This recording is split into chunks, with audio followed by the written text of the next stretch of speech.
কোরআনের পাতা একটু সামনে গেলে দেখবো আরেকজন নবীর নাম চলে আসে, নূহ আলাইহিস সালাম। নাম শুনেছেন? সামারি 950 বছর দিনের দাওয়াত দিয়েছেন। সুবহানাল্লাহ। এক্সট্রাঅর্ডিনারি মুসলিম হতে হলে আমাদেরকে দাওয়াতি কাজ করতে হবে, তার আগে ওই যে জ্ঞান অর্জন করতে হবে। এই দাওয়াতি কাজটা হবে মধ্যম পন্থায়, শৈথিল্যতাবাদ না, চরমপন্থা না, মধ্যমপন্থী থাকবো ইনশাআল্লাহ। এখানে অনেক সময় মধ্যমপন্থী থাকতে গিয়ে কিছু মানুষ হিকমতের দোহাই পেরে শৈথিলতাবাদী হয়ে যায়। আমি মনে বুঝাতে পারি না, কিছু মানুষ মধ্যম পন্থার দাওয়াতের কথা বলেও হিকমতের দোহাই দিয়ে কখনো কখনো শৈথিলতাবাদী হয়ে যান। এটাও ঠিক, ওটাও ঠিক, এটাও চলে, ওটাও চলে, এদিকে চলে আসে। আবার কিছু মানুষ মধ্যম পন্থার কথা বলে অনেক সময় খুব ওভার এগ্রেসিভ পদক্ষেপে চলে যান। দুটোই উম্মার জন্য ক্ষতিকর। এই জন্যই ক্লাসিক্যাল ওলামায়ে কেরামের সাথে পরামর্শ ভিত্তিক চলাফেরা করা উচিত। তাহলে তারা ডাইরেকশন দিতে পারবেন যে কোনটা এই প্রেক্ষাপটে করা উচিত, কোনটা করা উচিত না। তো নূহ আলাইহিস সালামের জীবন থেকে আমরা শিখছি দাওয়াতের মেহনত করতে হবে। এটা আমি আজকেও শিখলাম নতুন করে। নিজের মধ্যেই মনে হলো যে আমার সামনে যে ভাই গাড়ি ড্রাইভ করছেন তাকে তো দুটো কথা বলতে পারতাম, কেন বললাম না? যে ইমামের পিছনে নামাজ পড়ে আসলাম তাকে তো দুটো কথা বলতে পারতাম, কেন বললাম না? বলতে পারতাম যে ইমাম সাহেব আপনি শুনুন, নবী সাল্লাল্লাহু আলাইহি ওয়াসাল্লাম বলেছেন দুনিয়ার সবচাইতে নিকৃষ্ট চোর হচ্ছে সে ব্যক্তি যে রুকু সেজদা ঠিক মতো আদায় করে না। চুরি করলে চোরের হাত কেটে ফেলতে হয়। যদি কেউ আমার ফোনটা চুরি করে, ইসলামিক লস কি বলছে? তার হাতটা কেটে ফেলতে হয়। আর নবীজি বলছেন সবচেয়ে নিকৃষ্ট চোর সে ব্যক্তি যে ব্যক্তি রুকু সেজদা ঠিক মতো আদায় করে না। তো আমরা এরকম দাওয়াতের অনেক ক্ষেত্র পাই। নিজেও ফিল করলাম যে না, আসলে মনে হয় আমি পরিপূর্ণ দায়ী হতে পারছি না। আমি তো যে বিমানে আসলাম তার কেবিন ক্রুদেরকে দাওয়াত দিতে পারতাম, অ্যাটলিস্ট শালীনতার একটা আয়াত শোনাতে পারতাম যে এই পোশাকগুলো মেয়েদের পরা উচিত নয়। যে পোশাকটা আপনি পরে আছেন, আকাশে উঠছি, সুবহানাল্লাহ, 1 সেকেন্ডের মধ্যে প্লেন ক্র্যাশ করতে পারে। Possible or not possible? 1 সেকেন্ডের মধ্যে। সেখানে আমি কিভাবে আল্লাহর জিকির বাদ দিয়ে বেহায়াপনা লিপ্ত হতে পারি? বিশ্বাস করেন, হয়তোবা আমি একটু দুর্বল মনের মানুষ কিনা জানি না, কিন্তু আমি এয়ারে উঠলে আমার সবসময় ফিকির থাকে লা ইলাহা ইল্লাল্লাহ লা হাওলা ওয়ালা কুওয়াতা ইল্লা বিল্লাহ আস্তাগফিরুল্লাহ ওয়া আতুবু ইলাইহি। মানে আমি মনে হয় যে আল্লাহ পাক ধরে রেখেছেন আমাকে, এটা ফিল করে আল্লাহ ধরে রেখেছেন বলে যেতে পারছি। ওখানে আমরা কিভাবে নগ্নতা প্রদর্শনী করতে পারি, কিভাবে করতে পারি? তো দাওয়াতের অনেক ক্ষেত্র সামনে আসে। আপনার সন্তানকে, আপনার স্ত্রীকে, আপনার প্রতিবেশীকে, ড্রাইভারকে, সবজিওয়ালাকে আমরা দাওয়াত দিতে পারি। বাট আমি মনে হচ্ছে যে আমি আসলে কথাটা বলছি বড় গলায়, আমি এখন নিজেও এটা হতে পারি নাই। আল্লাহ পাক আমাদেরকে হওয়ার তৌফিক দান করুন। নূহ আলাইহিস সালাম 950 বছর দাওয়াত দিয়েছেন। একটা খালি এক্সাম্পল দিচ্ছি। তিনি সূরা নূহের মধ্যে আল্লাহ পাক বলেছেন, নূহ আলাইহিস সালাম আল্লাহকে বলছেন রব্বি, হে আমার রব, ইন্নী দাআউতু কওমি লাইলা ওয়া নাহারা, আমি আমার এই কওমকে প্রতিদিন প্রতি রাত দাওয়াত দিয়েছি। সুবহানাল্লাহ, প্রতিদিন প্রতি রাত। আজকে এসেছি, হয়তো 2-3 মাস পরে আপনাদের এখানে আবার আসতে পারি। প্রতিদিন প্রতি রাত কিন্তু আমি দাওয়াতি কাজ করতে পারছি না, আমরা কেউই করছি না। নূহ আলাইহিস সালাম বলছেন আমি বিনা আজর, কোনো আজর ছাড়াই, কোনো স্বার্থ ছাড়াই আল্লাহ আমি আমার কওমকে দিন রাত দাওয়াত দিয়েছি। ওয়ালাম ইয়াজিদহুম দুআই ইল্লা ফিরারা, যখনই দাওয়াত দিয়েছি আমার দাওয়াত শুনে তারা খালি পৃষ্ঠ প্রদর্শন করেছে। কেউ মাথা ঢেকে ফেলেছে, কেউ মুখ কান বন্ধ করেছে, হ্যাঁ, কেউ আমাকে পাগল বলেছে, মজনুন বলেছে। এমনকি তিনি যখন নৌকা বানাচ্ছেন আল্লাহ পাকের আদেশে, মানুষ পাশ দিয়ে হেঁটে যায় আর টিটকারি করে, কবে মরুভূমিতে নৌকা চলবে? নূহ, তোমার এই নৌকা মরুভূমিতে চলবে কবে? মানুষ টিটকারি মারে। হ্যাঁ, তো এখনো দেখবেন স্ক্যাটোলজিক্যাল কথা বললে, আখিরুজ্জামানে কথা বলে অনেকেই মজা নেয়। কবে আসবে ক্যাশলেস সোসাইটি? বললাম তো চলে আসছে। কবে আসবে মালহামা? বলছি চলে আসবে। কবে আসবে বড় বড় ভূমিকম্প? আসছে, সবর করেন। তো নূহ আলাইহিস সালামের জীবন থেকে শিক্ষা আমরা দাওয়াত দিব। আমরা ফার্স্ট অফ অল জ্ঞান অর্জন করব, ক্লাসিক্যাল সিলেবাস পড়াশোনা করব, ওলামায়ে কেরামের সাথে সোহবত রাখবো এবং দাওয়াতি কাজ করবো ইনশাআল্লাহ। এবং এখানে আমরা মধ্যমপন্থী থাকবো, নট চরমপন্থা, নট শৈথিলতাবাদ। নূহ আলাইহিস সালামের জীবন থেকে আরো দাওয়াত, দিন রাত দাওয়াতের মেহনত করা, দিন রাত দাওয়াতের মেহনত করা। আল্লাহ পাক আমাকে আপনাদের সবাইকে তৌফিক দান করুন। কতদিন? 950 বছর। কত বছর? 950 বছর। পুরো আব্বাসীয় খেলাফত ছিল 509 বছর কি 10 বছর মেবি। পুরো আব্বাসীয় খেলাফত 510 বছরের মতো। উমাইয়াদের ছিল 93 ইয়ার্স। আমাদের নবী সাল্লাল্লাহু আলাইহি ওয়াসাল্লামের দাওয়াতের মিশন বয়স ছিল 23 বছর। 950 বছর দাওয়াত দেওয়ার পর তাফসীরের কিতাবে এসেছে 40 or 80 ফ্যামিলিজ, এই 40 বা 80টা ফ্যামিলি ইসলাম কবুল করেছে। তার মানে এখানে শিক্ষা, এক্সট্রাঅর্ডিনারি মুসলিম হতে হলে দাওয়াতের মেহনতে হতাশ হওয়া যাবে না, লেগে থাকতে হবে, লম্বা সময় ধরে দাওয়াত দিতে হবে। আল্লাহ পাক আমাকে আপনাদের সবাইকে লম্বা সময় ধরে বিশ্বে দাওয়াতি কাজ করার তৌফিক দান করুন। আর সামনে যাই। নিজের ছেলে ইসলাম কবুল করে নাই নূহ আলাইহিস সালামের, নিজের স্ত্রী ইসলাম কবুল করে নাই। তার মানে আমাদের ফ্যামিলিগুলো এমন হতে পারে যে ফ্যামিলি নিজের ছেলে কথা শুনছে না, নিজের স্ত্রী কথা শুনছে না। পরোয়া করতে হবে না, তাদের পরোয়া করতে হবে না, শুধু দাওয়াত দিতে হবে। সেই অবস্থা লূত আলাইহিস সালামেরও, তারও স্ত্রী ইসলাম কবুল করছে না। আল্লাহ পাক তাদেরকে ধ্বংস করেছেন। নূহ আলাইহিস সালাম লূত আলাইহিস সালামকে উদ্ধার করেছেন। তো এখানে আমরা আমাদের দিনী বোনদেরকে রিকোয়েস্ট করব, আপনারা সবাই আপনাদের ফ্যামিলিতে খাদিজা রাদিয়াল্লাহু আনহা, আয়েশা রাদিয়াল্লাহু আনহা রোল প্লে করেন। নূহ আলাইহিস সালাম আর লূত আলাইহিস সালামের স্ত্রী রোল প্লে করবেন না। আনফরচুনেটলি এখনকার যে বিজি সিটিজগুলো, মানে যেগুলো আমরা বলি বস্তুবাদী শহরগুলো, ফ্যামিলিগুলো দিন দিন ক্রাশ করছে। সম্পর্কের টানাপোড়া, বিচ্ছেদ, ডিভোর্সড, আকীদা আদর্শের মিল নাই। স্বামী ইসলাম প্র্যাকটিস করলে স্ত্রীর সমস্যা, স্ত্রী প্র্যাকটিস করলে স্বামীর সমস্যা। এই প্রবলেমসগুলো আমাদেরকে সলভ করতে হবে। আল্লাহ পাক আমাদেরকে সবর করার তৌফিক দান করুন। পারিবারিক তালিমটা খুব বেশি ইম্পর্টেন্ট। পরিবারের তালিম চালু করা উচিত। পরিবারে কোরআন এবং হাদিসের কিতাবগুলো থেকে দার্সের ব্যবস্থা করা উচিত এবং সপরিবারেই ওলামায়ে কেরামদের সাথে পরামর্শ করে চলা উচিত। ইনশাআল্লাহ ভালো হবে। আল্লাহ পাক তৌফিক দান করুন। আমি নূহ আলাইহিস সালামের আরেকটা কথা বলে শেষ করি।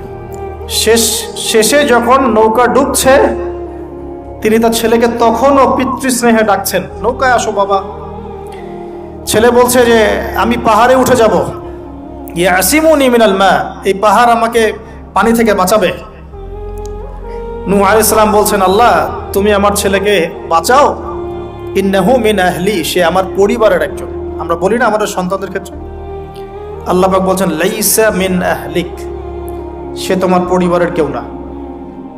এখানে একটু হার্ড লাইনে যেতে হবে আমাদেরকে। অনেক সময় আমরা আমাদের ফ্যামিলির মধ্যে এমন কিছু মানুষকে পাই যারা টোটালি ইসলামকে ডিসকারেজ করেন, অস্বীকার করেন, নাস্তিকতায় লিপ্ত থাকেন, ইসলামের বেসিক ফান্ডামেন্টালগুলোকে ডিনাই করেন। এই ব্যাপারে কঠোর হওয়া উচিত। আল্লাহ পাক আমাদেরকে বোঝার তৌফিক দান করুন। পাতা উল্টালে এরপর একজন নবীর নাম আসে না, আসে একজন নেতার নাম। মুসা আলাইহিস সালামকে আল্লাহ পাক একটা বিজয় অভিযান দিয়েছিলেন বাইতুল মাকদাস, অনেকে বলেন মাকদিস, আমাদের দি স্টেট অফ ইসরায়েল যেটা দখল করে আছে আর কি। এটা নিয়ে তো অনেক বলেছি আগে, আজকে আর বলছি না। পৃথিবীতে সবচেয়ে বড় জালেম সভ্যতা যদি কেউ থেকে থাকে, এটা সেটা। এদের চেয়ে বড় জালেম আমি আমার জীবনে কখনো দেখি নাই, ইতিহাসে পড়িও নাই, কোনোদিনও পড়ি নাই। নির্মমভাবে দিনের পর দিন, মাসের পর মাস নয়, বছরের পর বছর নির্যাতনের স্টিম রোলার চালাচ্ছে। বিশ্ববাসী তাকিয়ে তাকিয়ে দেখছে, কারো কিচ্ছু বলার নাই, যেন কারো কিচ্ছু করার নাই। তো এই জায়গায় বিজয় অভিযানে পাঠানো হচ্ছে মুসা আলাইহিস সালামকে, কিন্তু তিনি তার কওমের জন্য একজন নেতা নির্বাচন করছেন।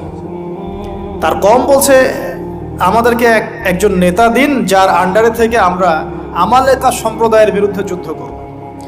এখন মুসা আলাইহিস সালাম বলছেন, আল্লাহ পাক যদি কোনো নেতা দেন, তোমরা যদি আবার পালানো শুরু করো। কারণ বনু ইসরায়েল সম্পর্কে তার খুব মারাত্মক কিছু অভিজ্ঞতা আছে। ফেরাউনের কবল থেকে মুক্তি পাওয়ার পরে বাছুর পূজা শুরু করেছে। তোমরা তো এই আদেশ আসলে পিছনে পালানো শুরু করবা। তারা বলল, না আমরা পালাবো না, আমরা অবশ্যই সামনে অগ্রসর হব। কেন পালাবো? আমাদের জান মাল দিয়ে আমরা প্রয়োজনে ফাইট করব এবং আমরা আমাদের স্ত্রী সন্তানদেরকে রক্ষা করব, আমাদের বাড়িঘর তারা লুটপাট করছে আমরা ওদেরকে প্রতিহত করব, অনেক কথা বলেছে। সূরা বাকারাতেই পাবেন আপনি ইনশাআল্লাহ। তো আল্লাহ রাব্বুল আলামিন একজন ব্যক্তিকে সেখানে নেতৃত্ব দিলেন, তার নাম তালুত। কি নাম ভাইয়া? তালুত। এবং তালুতের আন্ডারে যুদ্ধ করছেন একজন ছোট বলছি কারণ তখন তার বয়স 12 থেকে 14 বছর। তিনি পরবর্তীতে নবী হয়েছেন, তার নাম দাউদ আলাইহিস সালাম। তো এই তালুত সম্পর্কে কি নসিহত, কেন এক্সট্রাঅর্ডিনারি মুসলিম হওয়ার সাথে কি সম্পর্ক? কোরআনের পাতা উল্টালে তালুত সম্পর্কে দুটো কথা পাওয়া যায়। বনু ইসরাইল বলছেন যে তালুত নেতৃত্বের যোগ্য নয়, তার তো সম্পদ নাই, তার তো খ্যাতি নাই। আমরা তো এটাই বলি, নেতৃত্ব কখন আসে? খ্যাতি আছে আপনার, আপনি নেতা হওয়ার যোগ্য, সম্পদ আছে, আপনি নেতা হওয়ার যোগ্য। আমাদের থটসটা এরকম, এটা বনু ইসরাইলের ইহুদিদের থটস, ঠিক আছে? কিন্তু আল্লাহ পাক বলছেন, সূরা বাকারাতে আছে যে আল্লাহ রাব্বুল আলামিন তাকে দিয়েছেন বাসতাতান ফিল জিসমি ওয়াল ইলম। তালুতকে আমি নেতৃত্ব দিয়েছি কারণ তালুতকে আমি আল্লাহ দুটো নেয়ামত দিয়েছি। এক হচ্ছে শারীরিক ফিজিক্যাল শক্তি এবং সুস্থতা এবং জ্ঞানের প্রজ্ঞার পারদর্শিতা। তাহলে নেতৃত্বের দুটো গুণ পেলাম, প্রজ্ঞা, জ্ঞান এবং শারীরিক সুস্থতা, শক্তি। এক্সট্রাঅর্ডিনারি মুসলিম হতে হলে আমাদের সবাইকে সুস্থ থাকতে হবে, ফিজিক্যালি স্ট্রং থাকতে হবে। এটার জন্য এখনকার লাইফস্টাইল ত্যাগ করতে হবে। You have to change your food habits and lifestyle. আমাদেরকে এক্সট্রাঅর্ডিনারি মুসলিম হতে হলে অবশ্যই ফিজিক্যালি ফিট থাকতে হবে। তালুতকে আল্লাহ পাক ফিটনেস দিয়েছেন, আর ফিটনেস কিভাবে আমরা রক্ষা করবো আমরা বুঝবো। এটা খাওয়ার দাওয়ার, ঘুমানো, স্পেশালি ঘুমানো, ঘুম থেকে ওঠা, ফজরের পরের জগিং, প্রয়োজনে জিম এবং ফুড হ্যাবিট চেঞ্জ করা। রাসূল সাল্লাল্লাহু আলাইহি ওয়াসাল্লামের প্রফেটিক লাইফস্টাইল ফলো করলে ইনশাআল্লাহ আমরা সুস্থ থাকবো। আল্লাহ পাক আমাদের সবাইকে, আমি সহ আপনাদের সবাইকে আল্লাহ পাক সুস্থতার নিয়ামত দান করুন এবং আল্লাহ পাক আমাদের সবাইকে দীর্ঘ নেক হায়াত দারাজ করুন। এই হায়াতকে আল্লাহর দ্বীনের জন্য ব্যয় করার তৌফিক দান করুন। আরেকটা হচ্ছে ইলম, আবারও জ্ঞানের কথা আসলো। তালুতকে আমি জ্ঞান দিয়েছি। ইউতাল হিকমা, আল্লাহ পাক বলছেন যে ওয়ামা ইউতাল হিকমাতা ফাকাদ উতিয়া খায়রান কাসীরা। যাকে প্রজ্ঞা দেয়া হয়েছে তাকে প্রচুর প্রচুর প্রচুর কল্যাণ দেয়া হয়েছে। সুবহানাল্লাহ। পাতা উল্টাই সামনে যাই, এক্সট্রাঅর্ডিনারি মুসলিম ছিলেন আরেকজন, তার নাম হচ্ছেন দাউদ আলাইহিস সালাম, যিনি তালুতের বাহিনীতে যুদ্ধ করছেন। আমালেকা সম্প্রদায়ের মধ্যে অনেক বিশাল দেহি কিছু মানুষ ছিলেন, তার মধ্যে একজনের নাম জালুত। ওই জালুত নাকি একাই 100 জনের সাথে লড়াই করতে পারত। তো তালুত যখন নদী পার হচ্ছে তখন বলেছিল যে কেউ পানি খাবে না, শুধুমাত্র 1 ঢোক পানি খেতে পারবে। যে ব্যক্তি পানি খাবে ফালে ইসামিন্নি, সে আমার কিন্তু অন্তর্ভুক্ত হতে পারবে না। তাফসিরে আসছে মাত্র 313 জন সৈন্য পানি না খেয়ে থাকতে পেরেছে। ওই যে বদরে 313 জন, ঠিক তালুতের যুদ্ধেও 313 জন। এটা অনেকে জানেন না, বদর যুদ্ধ হয়েছে 313 জন সাহাবী, তালুতের সাথেও ছিল মাত্র 313 জন। আর এদিকে আমালেকা সম্প্রদায়ের বিশাল বাহিনী। এখন আমালেকা সম্প্রদায়ের মধ্যে এক যোদ্ধা আছে, তার নাম জালুত, যে একাই 100 জনের সাথে লড়াই করতে পারে। আল্লাহ রাব্বুল আলামিন তার সাথে মোবারাজার জন্য দাউদ আলাইহিস সালামকে আদেশ করছে। দাউদ আলাইহিস সালামের বয়স তখন 14 বছর। বলা হচ্ছে তাফসীরের কিতাবে, দাউদ আলাইহিস সালাম দূর থেকে একটা গুলতি বলি আমরা, বাটুল গুলতি টাইপের, এগুলো নিক্ষেপ করে এটা সরাসরি তার এই 2 চোখের মাঝখানে গিয়ে লাগিয়েতেই তার ইন্তেকাল হয়ে গেছে, মৃত্যু হয়ে গেছে। জালুত শেষ। এটা দেখে আমালেকা সম্প্রদায় পিছনে পালানো শুরু করেছে। 313 জন নিয়ে এই মুসা আলাইহিস সালামের নেতৃত্বে, তালুতের নেতৃত্বে এই বাহিনী বাইতুল মাকদিস বিজয় করেছিল। এই বাইতুল মাকদিসের হিস্ট্রি অনেক অনেক প্রাচীন। এরা তো এখানকার নতুন আবর্জনা, এরা এখানকার নতুন নব্য আবর্জনা, কারণ এর হিস্ট্রি অনেক লম্বা, অনেক লম্বা। এর হিস্ট্রি এত লম্বা যেটা নিয়ে একটা কিতাবই লেখা যায়, যে জেরুজালেমের হিস্ট্রি, এই ইতিহাস পড়ে দেখেন। তো যাই হোক, এখন দাউদ আলাইহিস সালাম থেকে আমাদের কি শিক্ষা আছে একটু দেখি। আমরা এক্সট্রাঅর্ডিনারি মুসলিম হতে হলে কি করতে হবে? দাউদ আলাইহিস সালাম সম্পর্কে আল্লাহ রাব্বুল আলামিন 2টো কথা বলেছেন। এক, আল্লাহ রাব্বুল আলামিনের কাছে দাউদ আলাইহিস সালামের নামাজ অনেক অনেক বেশি পছন্দের ছিল। এবং আল্লাহ রাব্বুল আলামিন দাউদ আলাইহিস সালামের রোজাটা অনেক বেশি পছন্দ করতেন। আমরা কি জানি তিনি কেমন করে রোজা রাখতেন? একদিন রোজা রাখতেন, পরের দিন রাখতেন না, তারপরে আবার রাখতেন, তারপর রাখতেন না, তারপর আবার রাখতেন, তারপর রাখতেন না। এইভাবে তিনি সারা বছর রোজা রাখতেন। সুবহানাল্লাহ। এবং রাতের বেলা এত চমৎকার করে জাবুর তেলাওয়াত করতেন আর নামাজে দাঁড়িয়ে থাকতেন, তার এই জাবুরের তেলাওয়াত শুনতে পাখি, অনেক তাফসিরে আসছে পাখি, মাছ, অন্য প্রাণী তারা এসে চুপ করে বসে তার তেলাওয়াত শুনতো। এগুলো কোনো গাল গল্প নয়।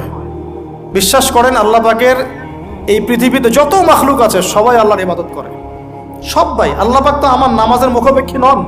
আসমান নামাজ পড়ছে, জমিন নামাজ পড়ছে, চন্দ্র সূর্য নামাজ পড়ছে, পাহাড় পর্বত নামাজ পড়ছে।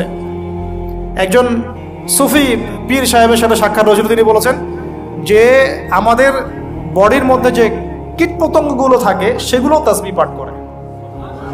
তো আল্লাহ পাক তো আমার নামাজের মুখাপেক্ষী নন। তো এখান থেকে এক্সট্রা অর্ডিনারি মুসলিম হতে হলে, আহসান হতে হলে আমাদেরকে নামাজ ঠিক করতে হবে। আল্লাহ পাক আমাদের সবাইকে দাউদ আলাইহিস সালামের মতো সুন্দর করে নামাজ পড়ার তৌফিক দান করুন। আর দাউদ আলাইহিস সালামের এই সুন্নতের উপর আমল কে করেছেন সবচেয়ে বেশি? আমাদের নবী মুহাম্মদ সাল্লাল্লাহু আলাইহি ওয়াসাল্লাম। অ্যাট লিস্ট আমরা তার উম্মত, তার মতো করে নামাজটা তো পড়তে শিখব।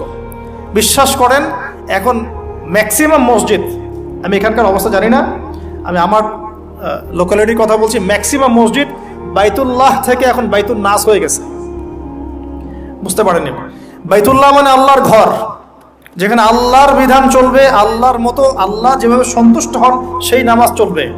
এখন চলছে বাইতুল নাস, মানুষের সন্তুষ্টির নামাজ, মানুষের সন্তুষ্টির নামাজ। মসজিদ কমিটির, অনেক মসজিদ কমিটির সভাপতি সব সুদখোর, ঘুষখোর, দুর্নীতিবাজ ভর্তি। ইমাম সাহেব কিছু বলতেও পারে না, বেচারা কি বলবে? বললেই তো চাকরি শেষ। একদিন এক ইমাম সাহেবের সাথে গল্প হচ্ছিল, তিনি বলছেন যে আমি ভাই প্রথম দিন খুতবা দিয়েছি সুদের উপরে, প্রথম দিন খুতবা দিয়েছি সুদের উপরে, তারপরে আমাকে সুন্দর করে রিমান্ডে নিয়ে নিল আর কি কমিটি, তারপরে তওবার উপরে আমি আলোচনা করেছি, তওবার উপরে আলোচনা। এগুলো কিন্তু বাস্তবতা। বাইতুল নাস হয়ে গেছে মসজিদগুলো এখন। নামাজের কোনো আধ্যাত্মিকতাই পাচ্ছেন না আপনি, মারেফতি নাই। এই যে আমরা দাঁড়িয়ে বলি আউযু বিল্লাহি মিনাশ শাইতানির রাজিম মিন নাফখিহি ওয়া নাফসিহি ওয়া হামজিহি, কত পার্সেন্ট মানুষের অর্থ জানে? আমরা বলি বিসমিল্লাহির রহমানির রহিম, এই বিসমিল্লাহির রহমানির রহিম মানে বিসমিল্লাহ, খালি এতটুকু সিনটা শোনা যায়, বাকি আর কিছু শোনা যায় না। অথচ শুধু এই বিসমিল্লাহর প্রতি সম্মান প্রদর্শন করার জন্যে আল্লাহ পাক সাবার রানী বিলকিসকে ইসলাম কবুলের সৌভাগ্য দিয়েছিলেন। মনে আছে সুলাইমানের চিঠি? হয়তো অনেকে পড়েছেন। সুলাইমান আলাইহিস ইসলাম চিঠি দিয়েছেন, আমার কাছে আত্মসমর্পণ করো। তো রাজার পরিষদ সবাই বলছে আমরা উলুল কুওয়া, আমরা শক্তিশালী, আদেশ করেন লড়াই করব। বিলকিস বলছে না, ইন্নাহু মিন সুলাইমান, এটা সুলাইমানের পক্ষ থেকে আসছে। ওয়া ইন্নাহু বিসমিল্লাহির রহমানির রহিম, এখানে আছে পরম করুণাময় অসীম দয়ালু আল্লাহর নামে শুরু করছে। এই বিসমিল্লাহর প্রতি সম্মান প্রদর্শনের ওসিলায় আল্লাহ রাব্বুল আলামিন এই সাবার রানী বিলকিসকে এই ইসলাম কবুলের সৌভাগ্য দিয়ে দিয়েছেন। বিসমিল্লাহ ঠিক নাই তেলাওয়াতে, কোরআন তেলাওয়াত ঠিক নাই নামাজের মধ্যে, এক একটা হরফের উচ্চারণ কোথায় কি হচ্ছে কি বুঝতেই পারছি না আমরা। আলহামদুলিল্লাহ রাব্বিল আলামিন কি পড়লো আল্লাহই ভালো জানে। এটা কি মন্ত্র নাকি? আলহামদুলিল্লাহ রাব্বিল আলামিন একটা অনুভূতি আছে, একটা অর্থ আছে। সমস্ত প্রশংসা এই জগৎ সমূহের রব আল্লাহর জন্য। আর রহমানির রহিম, যিনি পরম করুণাময় অসীম দয়ালু, একটা ফিলিংস আছে। মালিক ইয়াউমিদ্দিন, যিনি বিচার দিনের মালিক। ইয়াকা না'বুদু, আমরা শুধু তোমার ইবাদত করি। ওয়া ইয়াকা নাস্তাঈন, শুধু তোমার কাছে সাহায্য চাই। একসাথে বলি আমরা নামাজে ইহদিনাস সিরাতাল মুস্তাকিম, আল্লাহ আমাদেরকে সোজা সরল পথ দেখাও। কোথায় ফিলিংস? সিরাতাল লাযীনা আন'আমতা আলাইহিম, এই যে এক্সট্রা অর্ডিনারি মানুষদের পথ দেখাও আমাদেরকে, যাদের প্রতি আপনি অনুগ্রহ করেছেন। গায়রিল মাগদুবি আলাইহিম, ওই মাগদুবদের পথ চাই না আল্লাহ। কোন মাগদুব? ইহুদি জাতি। ওয়ালা দল্লিন, এবং দল্লিনদের পথ আল্লাহ চাই না। দল্লিন কারা? নাসারা। এখন দেখেন তো সারা ওয়ার্ল্ডের প্রত্যেকটা ডিপার্টমেন্ট কাদের? ইহুদি নাসারা, ইহুদি নাসারা, ইহুদি নাসারা, ইনক্লুডিং আমাদের বাথরুমের টয়লেটস, মানে বাথরুমের কমোড। আপনার আমাদের বাথরুম থেকে নিয়ে গ্লোবাল সিস্টেম কোনটা ওদের বাইরে আছে বলেন?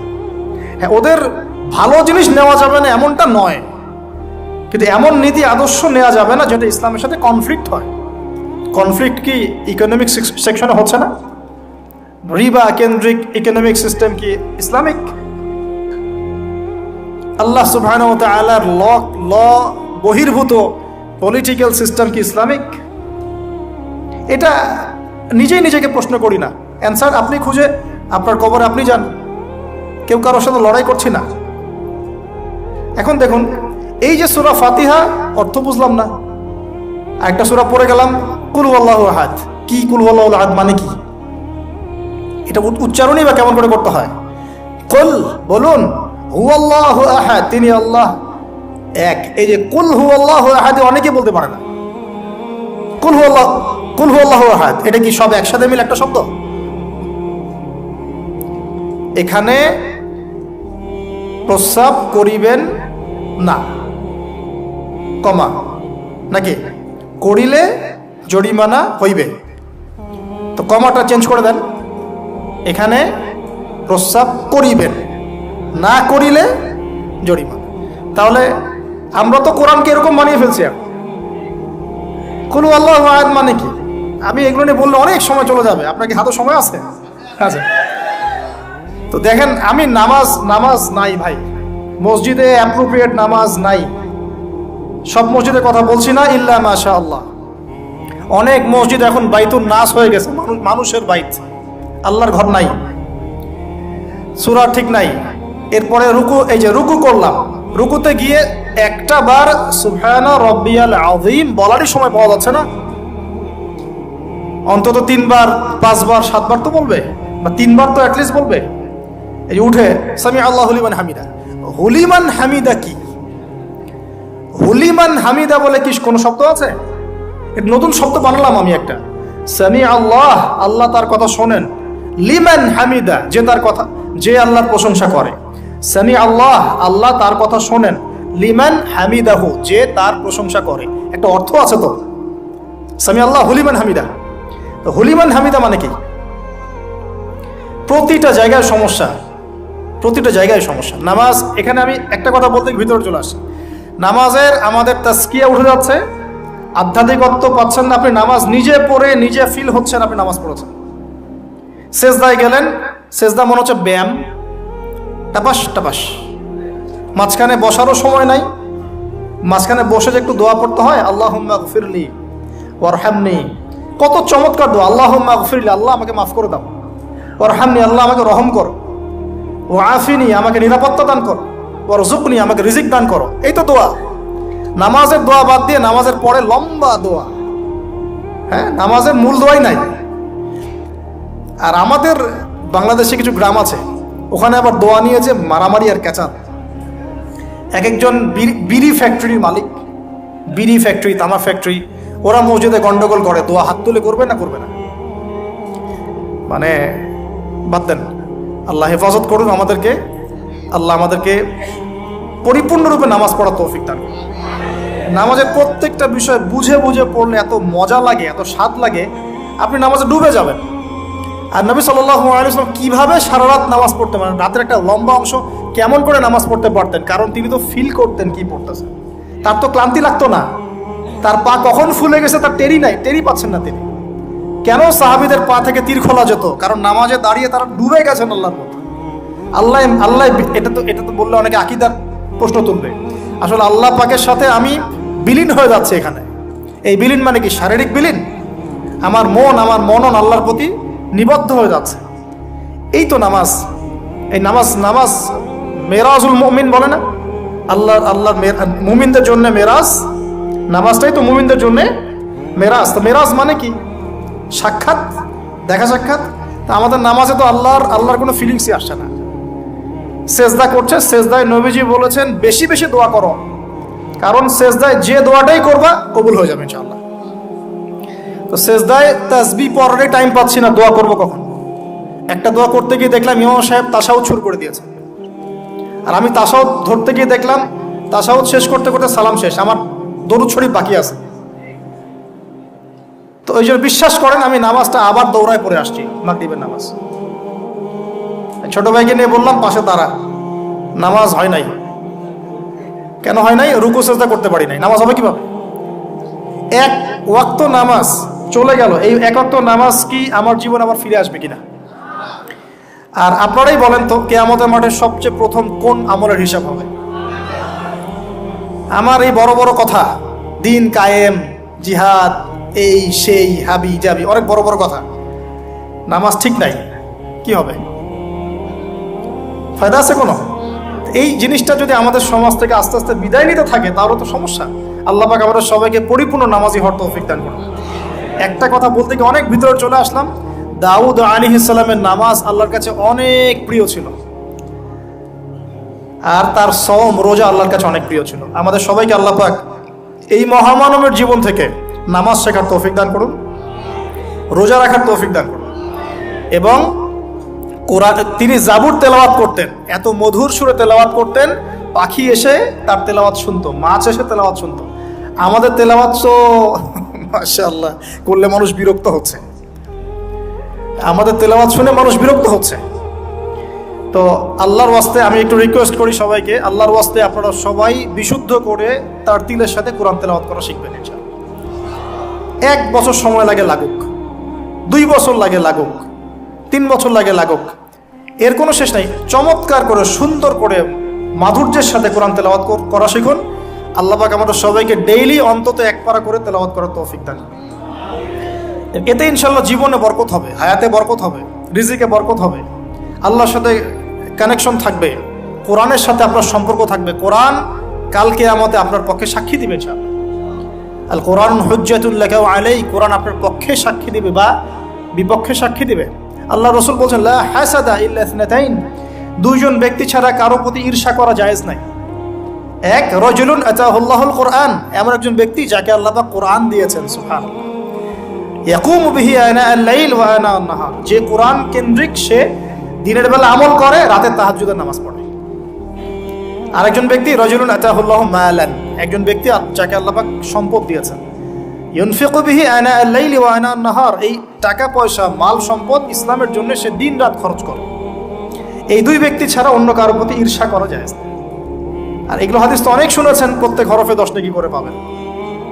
কোরআন আপনার পক্ষে সাক্ষী দিবে। সূরা বাকারা, যে ঘরে তেলাওয়াত করা হয় সূরা বাকারা, শয়তান সেই ঘর থেকে দূর দূর করে পালিয়ে যাবে।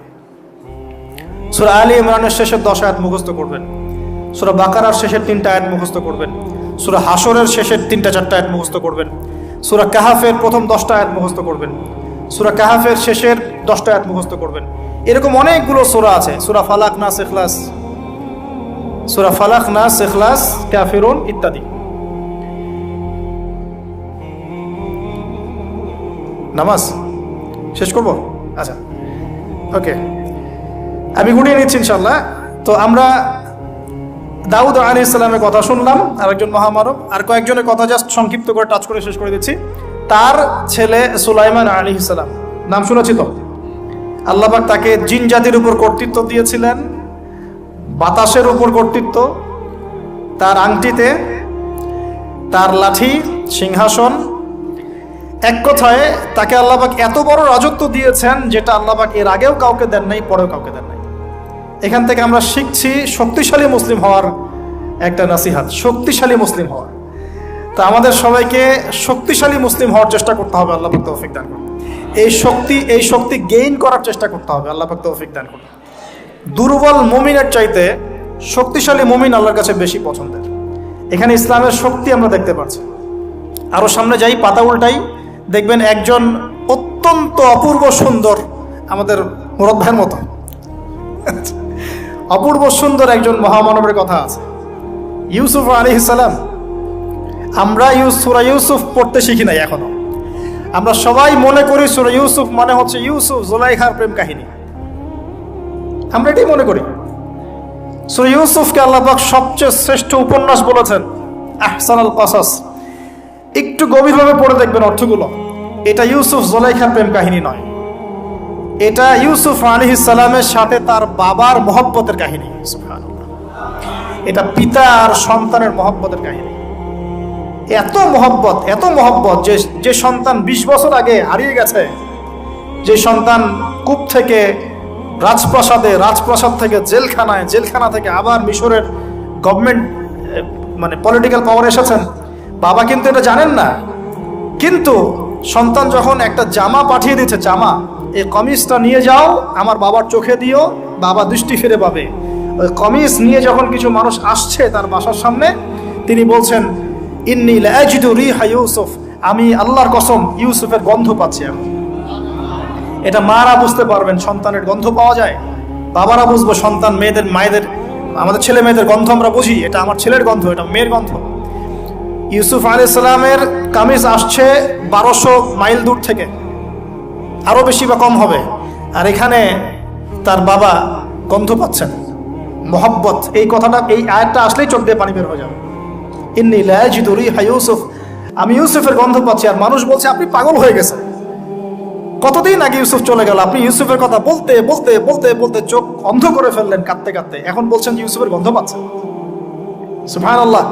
তো সূরা ইউসুফ পিতা আর সন্তানের প্রেম কাহিনী, মহব্বতের কাহিনী, ট্র্যাজেডি লাইফের।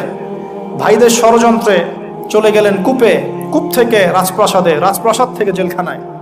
জেনার আহ্বান করছে তাকে, তিনি বলছেন মাআযাল্লাহ, আমি আল্লাহর কাছে আশ্রয় প্রার্থনা করছি। এখানে আমরা সূরা ইউসুফ পড়তে গিয়ে ইউসুফ আলাইহিস সালামের বাহ্যিক সৌন্দর্য নিয়ে কথা বলি, তার চরিত্র, তার বাহ্যিক সৌন্দর্য অনেক বেশি সুন্দর। সূরা ইউসুফ আলাইহিস সালামের এই যে জেনা থেকে মুক্ত থাকার শিক্ষা, এটা যদি আমাদের যুব সমাজ নিতে পারে, ইনশাআল্লাহ অর্ধেক কাজ হয়ে যাবে ইনশাআল্লাহ। কত পার্সেন্ট যুবক আছে বলেন দেখি, একটু অনেস্টলি বলেন, সূরা ইউসুফ আলাইহিস সালামের মতো এরকম তাকওয়া, পরহেজগারিতা, জেনা মুক্ত জীবন যেমন করতে পারে। আমরা তো আরো ইচ্ছা করে প্রেম করি, অ্যাফেয়ার করি, রেপ করি, এই করি সেই করি। আর তাকে অফার করা হচ্ছে সম্ভ্রান্ত পরিবারের একজন রাজার স্ত্রী। ক্বালাত হাইতা লাক ক্বালা মাআযাল্লাহ। তাহলে এই মহামানব জীবন থেকে শিক্ষা আছে। আরেকটা বিষয় আছে রুইয়াল হক, এখানে সত্য স্বপ্নের কথা আছে। তাই যারা বেশি পরহেজগার হবেন, আপনারা কিন্তু সত্য স্বপ্ন দেখবেন এবং স্বপ্নের সত্যতা ডিনাই করবেন না। শেষ জামানায় মুমিনের স্বপ্ন বেশি বেশি সত্য হবে। যদি সত্য স্বপ্ন দেখেন, ভালো স্বপ্ন দেখেন, প্রিয়জন কোনো প্রিয় মানুষকে বলবেন। যদি দুঃস্বপ্ন দেখেন, খারাপ স্বপ্ন দেখেন, কাউকে বলতে যাবেন না। এখানে পড়লে আপনি দেখবেন কাফেরের স্বপ্ন সত্যি হয়েছে। আরেকটা স্ট্র্যাটেজি আছে সূরা ইউসুফে, এর আগে একটা লেকচারে বলেছিলাম।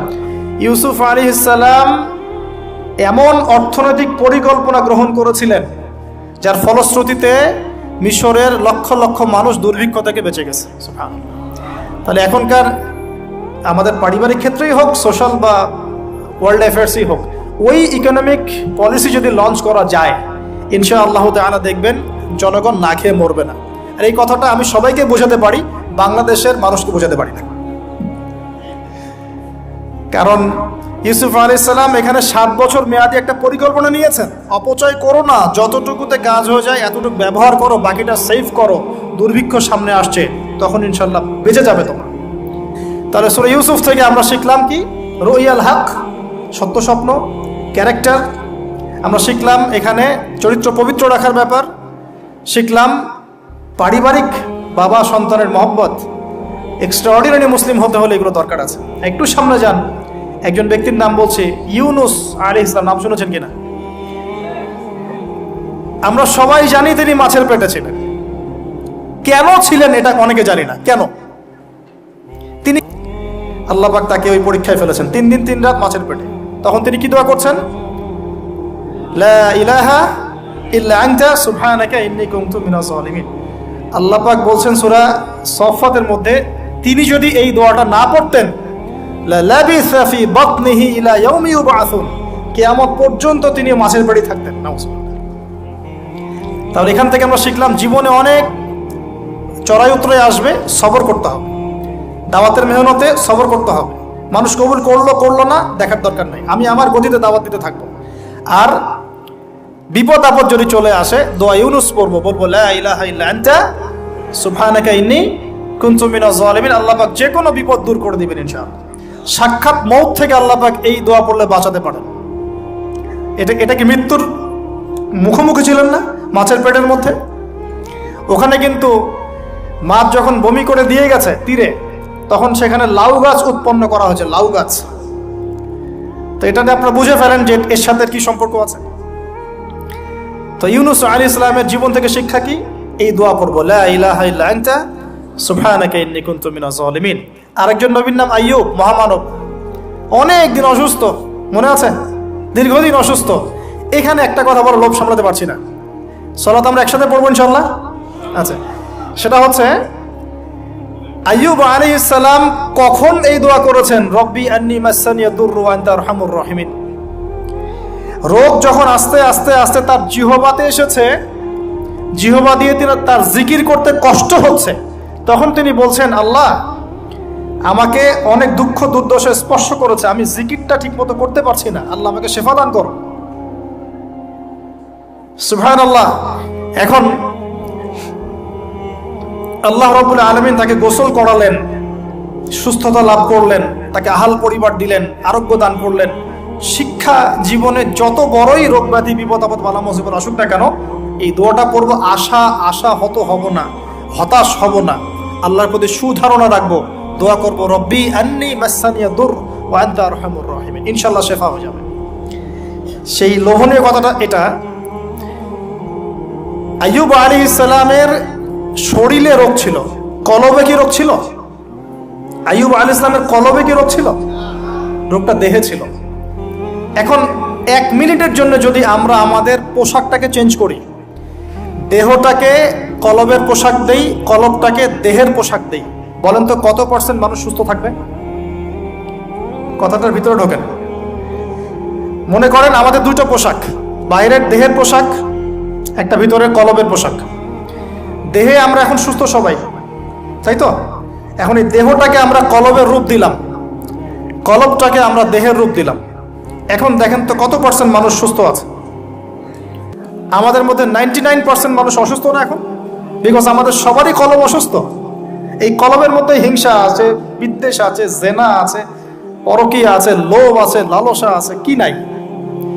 তাহলে বলেন তো আইয়ুব আলাইহিস সালামের এই দোয়া পড়ার সবচেয়ে বেশি হকদার কে? তিনি না আমরা? বুঝতে পারছেন না? ওই দোয়াটার উপর আমল করার সবচেয়ে বড় হকদার কার বেশি প্রয়োজন? আমাদের না তার? ব্যাস, আমরা এখন আমাদের নামাজে দোয়া পড়বো, রব্বি আন্নী মাসানিয়া দুররু ওয়া আনতা আরহামুর রাহিমিন। আল্লাহ আমাদের কলবে রোগ হয়ে গেছে, আল্লাহ তুমি আমাদের এই রোগ থেকে শেফা দান করো। কারণ কলব শেফা না হলে কোনোদিনও আমাদের আমল কিন্তু কবুল হচ্ছে না। কলবের মধ্যেই সমস্যা থাকলে আমল কবুল হচ্ছে না। আল্লাহ মাফ করুক আমাদেরকে। এখন কলব পরিষ্কারের কয়েকটা টিপস। 1, ডেইলি একবার করে হলেও চিন্তা করতে হবে যে আমরা এই পৃথিবীতে থাকতে আসি নাই, আমাদেরকে যেতে হবে। একবার করে হলেও চিন্তা করতে হবে। 2, ডেইলি 1 পারা কোরআন তেলাওয়াত আপনাকে আল্লাহর দিকে নিয়ে আসবে, কলব পরিষ্কার হবে ইনশাআল্লাহ। ডেইলি জিকির আজগার, হিসনুল মুসলিম বই থেকে ডেইলি জিকির আজগার করবো ইনশাআল্লাহ, কলব পরিষ্কার হবে। আল্লাহওয়ালা মানুষের সাথে দেখা সাক্ষাৎ করবেন, কলব পরিষ্কার হবে। কবরস্থানে গিয়ে কবর জিয়ারত করবেন, কলব পরিষ্কার হবে।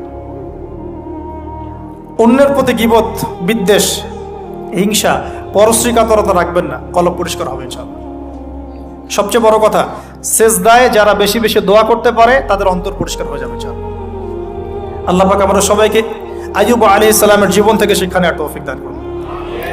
মুসা ঈসাকে একসাথে বলছে, দুজনকে আল্লাহ পাক কেরামত দিয়েছেন, কেরামত, মহামানব, কেরামত। লাঠি ছুঁড়ে মারছেন, সাপ হয়ে যাচ্ছে। মৃত মানুষের গায়ে আল্লাহর নামে হাত বুলাচ্ছেন, দাঁড়িয়ে যাচ্ছে। অন্ধ ব্যক্তি চোখে হাত বুলাচ্ছেন, তাকিয়ে দেখছে, দৃষ্টিশক্তি ফিরে পাচ্ছে। দুজনকে আল্লাহ পাক কেরামত দিয়েছেন, কেরামত। একজনের সাথে আল্লাহ পাক কথা বলেছেন, আরেকজনকে আল্লাহ পাক বিনা পিতায় সৃষ্টি করেছেন, সুবহানাল্লাহ। যাকে আল্লাহ পাক এখন উপরে উঠিয়ে নিয়েছেন, আবারও আসবেন ইনশাআল্লাহ তাআলা। ওই আনফিনিশড জব তার এখনো বাকি আছে। সেটা হলো ওই জেরুজালেম থেকে দিন ইসলামের পতাকাকে বুলন্দ করবেন ইনশাআল্লাহ, এবং সারা বিশ্বে ইসলামী খেলাফা আবারও কায়েম করবেন ঈসা আলাইহিস সালাম ইনশাআল্লাহ। এবং মিথ্যা মাসিহুদ দাজ্জালকে হত্যা করবেন ঈসা আলাইহিস সালাম। তার আগ পর্যন্ত জিউসদের সময়, এর আগ পর্যন্ত ওদের সময় তারা লম্ফ জম্ফ জুলুম নির্যাতন করতে থাকবে। এটাই হবে তাদের শেষ ধ্বংসের পরিণতি। এরপরে তারা কখনোই পৃথিবীর বুকে মাথা তুলে দাঁড়াতে পারবে না। তো তাদের দুজনের জীবন অনেক শিক্ষা আছে। মুসা আলাইহিস সালাম কে আল্লাহ পাক ফিরআউনের কাছে পাঠিয়েছেন। কোরআনের পাতায় পাতায় মুসা ফিরআউন, মুসা ফিরআউন, মুসা ফিরআউন। আল্লাহ পাকের কি অলৌকিকত্ব, মানে কি নিদর্শন! যেখানে আবু জেহেল সেখানেই মুহাম্মদ, যেখানেই আজার সেখানে ইব্রাহিম, যেখানে ফিরআউন সেখানেই মুসা। তাহলে এই যুগেও যেখানেই যত বেশি করাপশন, যত বেশি অন্যায় অবিচার, সেখানে তত বড় মুমিনের জন্ম হবে ইনশাআল্লাহ। তো আল্লাহর পক্ষ থেকে নবুয়ত পাওয়ার পরে তিনি দোয়া করছেন, আল্লাহ আমার এত সাহস নাই, শক্তি নাই, আল্লাহ আমি দুর্বল। তার মধ্যে একজন মানুষ আমার এক থাপ্পড়ে মারা গেছে ওদের ওখানে, মনে আছে? থাপ্পড়ে না, সরি, ঘুষি ফাওয়াকাসাহু ফাকাদা আলাইহি, এক ঘুষি দিয়েছেন। এই যে এক ঘুষি দিয়ে মানুষ মেরেছেন মুসা আলাইহিস সালাম, মানে অ্যাক্সিডেন্টলি, ইচ্ছা করে না। এটা থেকেই ওই যে চাইনিজ মার্শাল আর্ট শুরু হয়েছে, এক ঘুষিতে মানুষ মারা যায়। বিশ্বাস করছেন না? এই যে টেকনিক, এক ঘুষিতেও মানুষের মৃত্যু হতে পারে, এমন স্পট আছে মানুষের দেহে। এখান থেকে শিল্প গড়ে উঠেছে, মার্শাল আর্টস গড়ে উঠেছে না? তো মুসা আলাইহিস সালাম বলছেন, আল্লাহ আমার এই সমস্যা। আল্লাহ বলছেন এই দোয়া করো, রব্বিশ রহলি সদরি। আমরা কি দোয়া করবো তাহলে? রব্বিশ রহলি সদরি, আল্লাহ আমার এই কলিজাটা বড় করে দাও। মানে আমার কলিজা বড় করো মানে কি? সাহস বাড়িয়ে দাও। দিনের দাওয়াত দেওয়ার জন্য কি লাগে? সাহস। আমার সাহস বাড়িয়ে দাও। একজন আলেম বলেছিলেন 3টা জিনিস লাগে, জ্ঞান, সাহস, ধৈর্য। দিনের দাওয়াত দিতে এবং দিন বিজয় করতে 3টা জিনিস লাগবে, জ্ঞান, সাহস, ধৈর্য। এবং সেই আলেম আপনাদের খুব পরিচিত একজন, নাম বলছি না। এখন হে আল্লাহ আমার বক্ষকে প্রশস্ত করো, ওয়াসসিরলি আমরি, আমার কাজকে সহজ করে দাও। আমার কাজ সহজ নয়, কাজটা সহজ করে দাও। ওয়াহলুল উকদাতাম মিন লিসানি, আমার জড়তা আছে জিহ্বায়, দূর করে দাও। ইয়াফকাহু কওলি, যাতে করে আমার কথা মানুষ বুঝতে পারে। ডক্টর জাকির নায়েক এই দোয়াটার উপর খুব বেশি আমল করেন। আপনারা কি দেখেছেন না লেকচারে? এই দোয়াটার ব্যাপক ফজিলত আছে। ইনশাআল্লাহ এই দোয়ার উপর যারা আমল করবে, আল্লাহ পাক তাকে প্রশস্ত সদর দিবেন, জ্ঞান দিবেন, সাহস দিবেন। ইনশাআল্লাহ দাওয়াতের ক্ষেত্রে সে মানে না জড়তা মুক্ত কথা বলতে পারবে ইনশাআল্লাহ। এই কাজগুলো আমাদের করা উচিত। সবচেয়ে বড় কথা, তিনি ফেরাউনকে দাওয়াত দিয়েছেন। তাহলে বুঝলাম দাওয়াতের কাজ আস্তে আস্তে আস্তে আস্তে ওই পর্যায় পর্যন্ত যেতে হবে কি না। তাহলে এখনকার বিশ্বে কি ফেরাউন নাই? এখনকার বিশ্বে ফেরাউন নাই? অল্প কিছু জায়গা বাদ দিয়ে ম্যাক্সিমামই তো ফেরাউন। অল্প কিছু জায়গা বাদ দিয়ে ম্যাক্সিমামই ফেরাউন, হামান, কারুন, নমরুদ। আর এই কথাটা বলার সৎসাহস থাকা উচিত। কোন দৃষ্টিকোণ থেকে বলা হচ্ছে? বিকজ আল্লাহ পাকের আইন আপনি মানছেন না। আল্লাহ পাকের কোরআনে পাতায় পাতায় এরকম কিন্তু অনেক, প্রায় 25 জন মহামানব পাবেন আপনি। আমি অল্প কয়েকজনের কথা বলতে পেরেছি। এই কথাগুলো কাকে বলা হচ্ছে, এই শিক্ষাগুলো কাকে দেয়া হচ্ছে, এই মেসেজগুলো আল্লাহ পাক কাকে দিচ্ছেন, কাদেরকে দিচ্ছেন? উত্তর, নবী সাল্লাল্লাহু আলাইহি ওয়াসাল্লামকে, তার সাহাবীদেরকে, তার পুরো উম্মাহকে। তাই তো? এখন আমাদের নবী সাল্লাল্লাহু আলাইহি ওয়াসাল্লাম কি এই বিষয়গুলোর উপর আমল করেছেন কি করেন নাই? দেখেন, 23 বছরের জীবন, প্রথম 3 বছর গোপনে গোপনে দাওয়াত দিয়েছেন। এই 3 বছরে আবু বকর, ওসমান, ওমর পরে এসেছেন। আবু বকর, ওসমান, আব্দুর রহমান বিন আউফ, সাইদ ইবনে হারিসা, বিলাল ইবনে রাবাহ, আব্দুল্লাহ বিন মাসউদ, তালহা বিন উবাইদুল্লাহ, এরকম সাহাবীরা তৈরি হয়েছেন। ওমর রাদিয়াল্লাহু আনহু সপ্তম অষ্টম নববী বছরের দিকে এসেছেন আর কি। যাই হোক, প্রথম 3 বছর তিনি গোপনে দাওয়াত দিয়েছেন। পরবর্তী বছরগুলোতে তিনি প্রকাশ্যে দাওয়াত দেওয়া শুরু করেছেন। যখনই প্রকাশ্যে দাওয়াত দিয়েছেন, সমাজের মানুষ তাকে নির্মমভাবে অত্যাচার করেছে। তাকে সারা জীবনে 15টা গালি খেতে হয়েছে, তাকে 16 বার হত্যা করার চেষ্টা করা হয়েছে। এক পর্যায়ে সাহাবীদেরকে নির্যাতন সহ্য করতে করতে আবিসিনিয়ায়, হাবাসায় হিজরত করতে হয়েছে। আমার কাছে তো মালয়েশিয়া একটা আবিসিনিয়া মনে হয়। এখন সবাই একটা সেফ জোন হিসেবে এখানে হিজরত করছেন, ইসলামিক পরিবেশ হিসেবে। মাথায় আমরাও এগুলো নিয়ে চলি। যদি কখনো দেখি যে আর কিছুই করার নাই, তো ভাই আমার জন্য একটা জায়গা করে দিয়ে ঠিক আছে। কিন্তু আমি বড় স্বপ্ন দেখি, আমরা ফাইট করতে চাই। আমরা ফাইট মানে কুস্তি লড়তে চাই না, আমরা আদর্শ দিয়ে লড়াই করতে চাই, সমাজ পরিবর্তন করতে চাই। ব্যক্তি পর্যায়ক্রমে ব্যক্তি, পরিবার, সমাজ, এক পর্যায়ে ইনশাআল্লাহ আমরা এমপি মন্ত্রীদেরকে দাওয়াত দিব। তারা যদি ইসলাম কবুল করেন, কালিমার পতাকার ছায়াতলে আসেন, তারাই থাকবেন সম্মানিত ইনশাআল্লাহ। নবী সাল্লাল্লাহু আলাইহি ওয়াসাল্লাম কি ক্ষমতা চেয়ে নিয়েছেন? বরং আবু জেহেলকে দাওয়াত দিয়েছেন, তুমি ইসলাম কবুল করো, তুমি ক্ষমতায় থাকবে, কোনো সমস্যা নেই। আবু লাহাব, তুমি ইসলাম কবুল করো। উতবা, সাইবা, রাবিয়া, তোমরা ইসলাম কবুল করো। তারা করে নাই বলেই তো বদর হলো। তারপরে সমাজ পরিবর্তন, একটা হাদিস আমাকে প্রেরণা যোগায়, সেটা হলো নবীজি বলছেন, তোমাদের সামনে এমন যুগ আসছে, জামানা সবরিন, কঠিন সবরের জামানা। ওই যে বলেছে অনেকদিন আগে, ঈমান ধরে রাখাটা হাতের মধ্যে আগুন ধরে রাখার মতো হবে। ওই জামানায় যে ব্যক্তি আমার সুন্নতের উপরে, লিল মুতামাসসিক, আমার সুন্নতের উপরে একদম দৃঢ় থাকতে পারবে, আজরুনা খামসিনা শাহীদাম মিনকুম, তোমাদের মধ্যে 50 জন শহীদ সাহাবীর নেকি পাবে। এই জন্য আমরা মাঠে ময়দানে কাজ করছি। করতে করতে করতে করতে যদি কখনো দেখা যায় যে না, আর পসিবল হচ্ছে না, কোনোভাবেই সম্ভব হচ্ছে না, সেক্ষেত্রে এরকম আবিসিনিয়ার মতো জায়গাগুলোতে চলে আসা ছাড়া কোনো অপশন নাই। তো আপনারা তো মাশাআল্লাহ ভালো পরিবেশে আছেন। এই পরিবেশে সাহাবীরা হিজরত করেছিলেন, ঠিক আছে। বাদশা নাজাশী খ্রিস্টান শাসক ছিলেন, মুসলিম ছিলেন না, তারপরেও তিনি তার রাজ্যের মধ্যে ন্যায় বিচার প্রতিষ্ঠা করেছিলেন। আর এখনকার মুসলিমদের কাছে ন্যায় বিচার পাওয়া যাচ্ছে না। আল্লাহ পাক আমাদেরকে হেফাজত করুন। এরপরে টার্নিং পয়েন্ট, মদিনা থেকে কিছু যুবক সাহাবী আসেন, আসাদ বিন জুরারা রাদিয়াল্লাহু আনহুর নেতৃত্বে। তারপরে তারা ফিরে যান, পরের বছর 12 জনকে নিয়ে আসেন, তারপরের বছর আসেন 75 জনকে নিয়ে। এরপরে বায়াতে আকবায়ে কুবরা হয়। বায়াত একটা বিষয় আছে ইসলামে, এটা তো উঠেই যাচ্ছে আস্তে আস্তে। এটা নিয়ে নিচ্ছে কিছু ভণ্ড পীর সাহেব, তাই না? কিন্তু অরিজিনালি কিন্তু ইসলামে একটা বায়াতের ব্যাপার আছে। তো নবী সাল্লাল্লাহু আলাইহি ওয়াসাল্লাম সেটা নিয়েছেন। নেয়ার পরে আল্লাহ পাক তাকে আদেশ করেছেন মদিনায় হিজরত কর। তখন তিনি মদিনায় হিজরত করে সেখানে গিয়ে মদিনা সনদ করা, মসজিদ নববী নির্মাণ করা, তারপরে ইহুদিদের সাথে চুক্তি করা, একটা রাষ্ট্র যেভাবে ফাংশন করে সব সেখানে হলো। তারপরে সামরিক অভিযান শুরু হলো আস্তে আস্তে। এই করতে করতে কিছু সারিয়া হলো, সারিয়া সাইফিল বাহর, সারিয়া আবওয়া, সারিয়া বুয়াত, এরকম অনেকগুলো সারিয়া হওয়ার পরে এক পর্যায়ে বদর যুদ্ধ হয়েছে। সরাসরি প্রথম বদর হয়নি, কিন্তু বদর যুদ্ধ জয়লাভ, পরে উহুদের যুদ্ধ পরের বছর, এই যুদ্ধের সাময়িক বিপর্যয়। তারপরে খন্দকে বাইন মানে ওরা কিন্তু ফিরে চলে গেল, আমাদের কোনো ক্ষতি করতে পারলো না।